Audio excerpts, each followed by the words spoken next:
You weren't shopping. You were trying to feel something. That is the part nobody says out loud. The official story is that you needed it, or it was on sale, or you deserved it after a hard week. The real story is quieter and less flattering. Something felt off. Something was missing. And somewhere between opening the app and entering your card number, the feeling shifted just enough, just for a moment.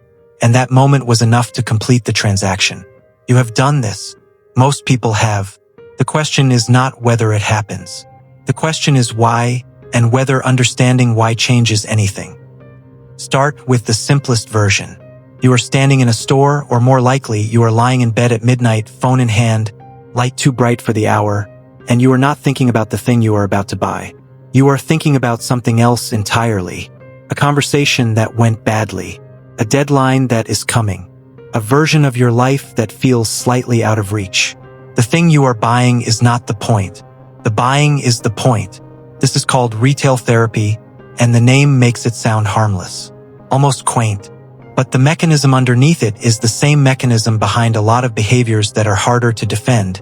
You are using an external action to regulate an internal state. You feel bad. You do the thing. You feel briefly better. The bad feeling returns. You do the thing again. The relief is real. That is what makes it complicated. It is not imaginary. Neuroscience has confirmed what every person who has ever bought something they did not need already knew.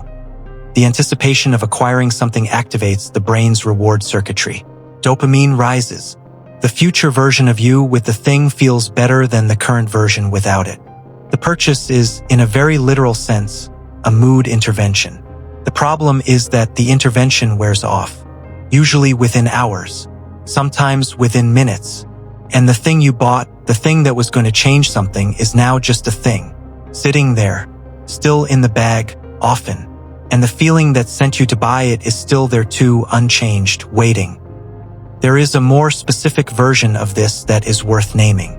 Psychologists call it emotional spending, and they distinguish it from regular spending, which exists to acquire things you actually need or genuinely want, by looking at what triggers it. Emotional spending is triggered by emotional states, stress, boredom, loneliness, anxiety, sometimes even celebration, which is why this is not only about negative feelings. Sometimes you buy things because something good happened, and the spending is how you mark it. The feeling you are regulating is joy, and the purchase is how you make it feel real. But the most common trigger, by a significant margin, is stress. When you are stressed, your brain shifts into threat response mode. The prefrontal cortex, the part responsible for long-term thinking, planning, and impulse control, goes quieter. The limbic system, the part responsible for survival, emotion, and immediate response, gets louder. In this state, you are less capable of thinking about next month's credit card bill and more susceptible to anything that offers relief right now. Shopping offers relief right now.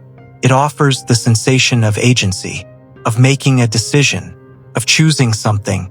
When the rest of your life feels chaotic or out of control, the act of selecting and acquiring a specific object, even a small one, even an unnecessary one, gives you a moment of clarity. This thing. I want this. I will have this. Done. That sensation of control is not nothing. It is actually addressing something real.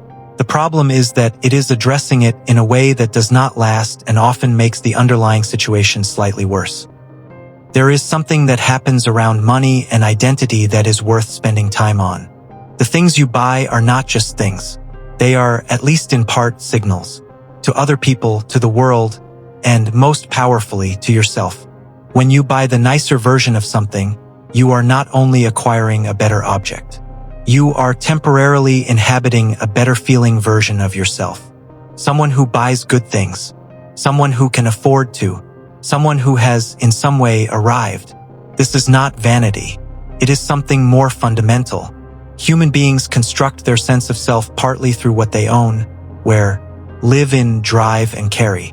This is not a modern pathology. It is a very old feature of how identity works in social animals. The signals matter because the signals communicate something to the group, and the group's perception matters to your standing and therefore, once upon a time, your survival. The modern version of this is that you can use spending to feel like a different version of yourself before you have actually become that version. You can buy the equipment before you have the skill. The outfit before you have the confidence. The aesthetic before you have the life. The purchase is a rehearsal, or sometimes a substitute. The wealthier you are, the less this is about need. The more it is about identity, status, and self-narrative. Which is why research consistently shows that beyond a certain income level, additional spending produces very little additional happiness. The things you are buying are no longer solving problems. They are maintaining a story you are telling about who you are. There is something else the research keeps turning up that is less about psychology and more about social pressure. And it is one of the most underexamined drivers of unnecessary spending. The people around you are spending. Your friends, your colleagues, the people you follow online. And the spending happens together in a context at a pace that is set by the group. This is not manipulation. It is how human beings have always worked. We calibrate our behavior to what is normal in our immediate environment. The problem is that the environment keeps adjusting upward. Researchers have studied this under the name of social comparison spending, and the findings are consistent. People's spending increases in direct proportion to the spending visible in their social network. Not because they are forced to, because normal shifts. What used to feel extravagant becomes the baseline. What used to feel sufficient starts to feel like falling behind. This is why earning more rarely produces the peace people expect. The income increases, but the social circle often upgrades in parallel. The restaurant changes. The vacations change. The expectation of what counts as a reasonable way to live changes. And the gap between what you have and what feels like enough, that gap does not close. It relocates. The person who understands this can name what is happening in real time. The person who does not tends to spend their whole career chasing a feeling that keeps moving exactly as fast as they do. There is a number that most people do not know about themselves. Researchers who study spending behavior have found that emotional purchases, the ones driven by feeling rather than need, tend to cluster around specific price points for specific people. Not the same for everyone. Yours might be $15. Someone else's is $300. But there is often a threshold below which the purchase feels low stakes enough to happen automatically, and above which there is enough friction to pause. The algorithm knows your number. The one-click purchase knows your number. The recommendation system that watches what you browse at 11 p.m. knows your number. All of it is calibrated not to sell you things you need, but to keep the transaction below the threshold where your rational brain intervenes. This is not conspiracy. It is design. The entire architecture of modern retail, online and offline, is optimized to reduce the distance between feeling and purchase. The fewer steps between the impulse and the completed transaction, the more purchases happen.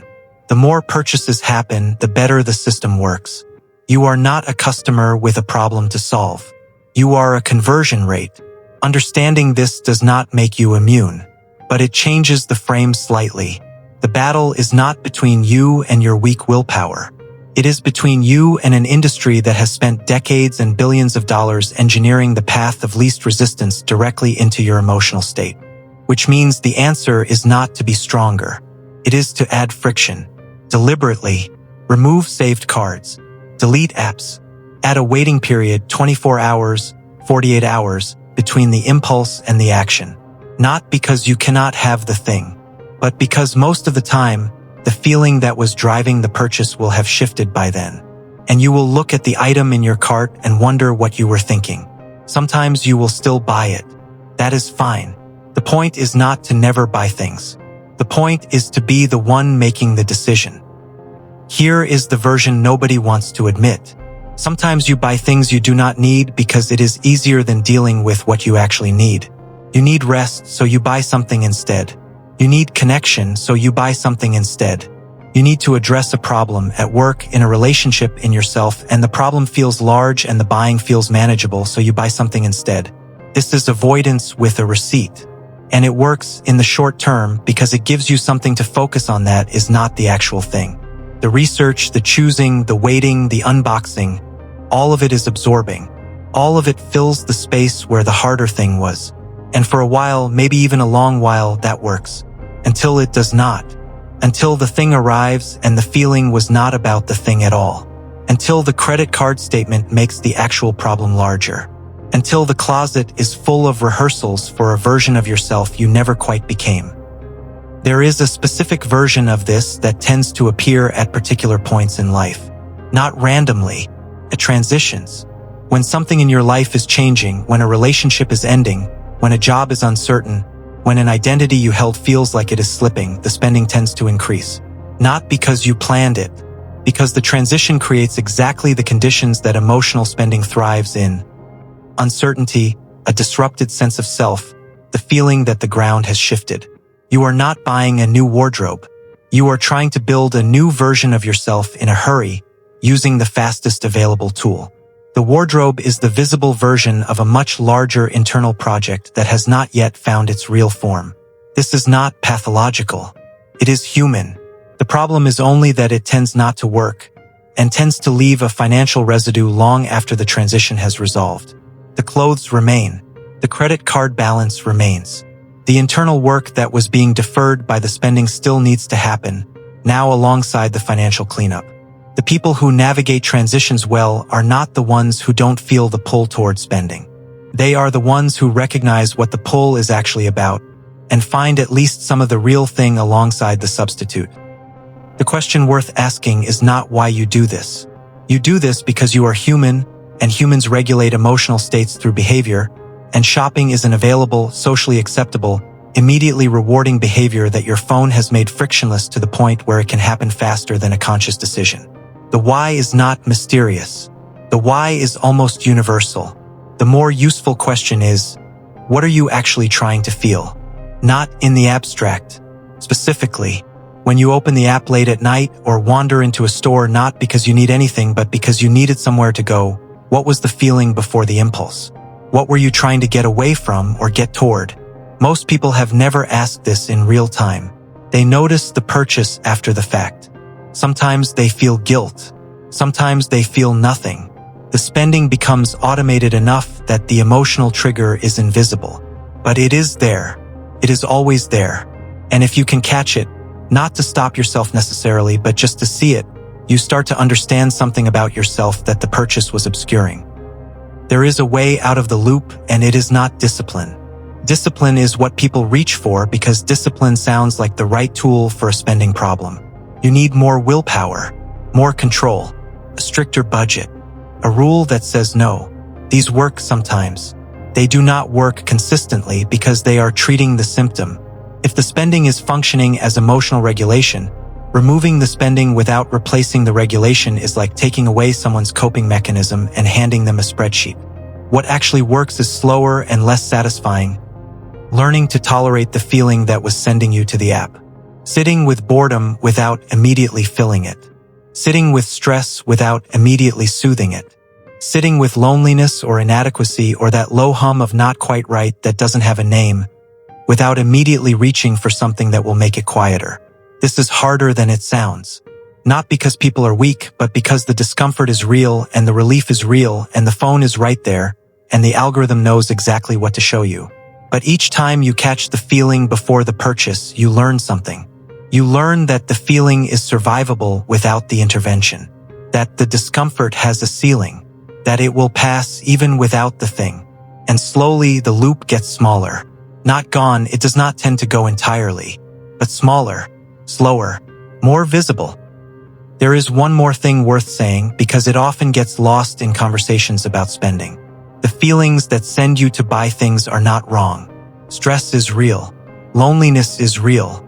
The desire to feel like a better version of yourself is not shallow. It is human, and it is connected to something real about who you are trying to become. The problem is not the feeling. The problem is the shortcut. A purchase cannot give you the thing the feeling is asking for. Can approximate it briefly. It can create the sensation of having addressed something. But the thing the feeling is actually pointing toward, rest, connection, meaning, progress, safety, those require something the transaction cannot provide. This is not a moral argument. It is a practical one.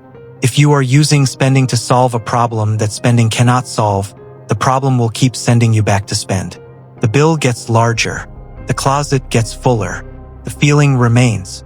The spending is not the enemy. The disconnection between what you feel and what you reach for, that is worth paying attention to. You will still buy things you do not need. That is not the goal. The goal is not a life without unnecessary purchases, because that is not actually what any of this is about. Some unnecessary things are beautiful. Some are joyful. Some are how you mark the moments that matter. The goal is to know the difference between the thing you want and the feeling you are chasing, between the purchase that is genuinely for you and the purchase that is standing in for something else. When you know the difference, really know it, not just intellectually but in the moment, when you can feel the pull and name what it actually is, you are no longer being managed by the loop. You are managing it. That is a quieter kind of freedom than most people are sold, but it is the kind that lasts past the unboxing.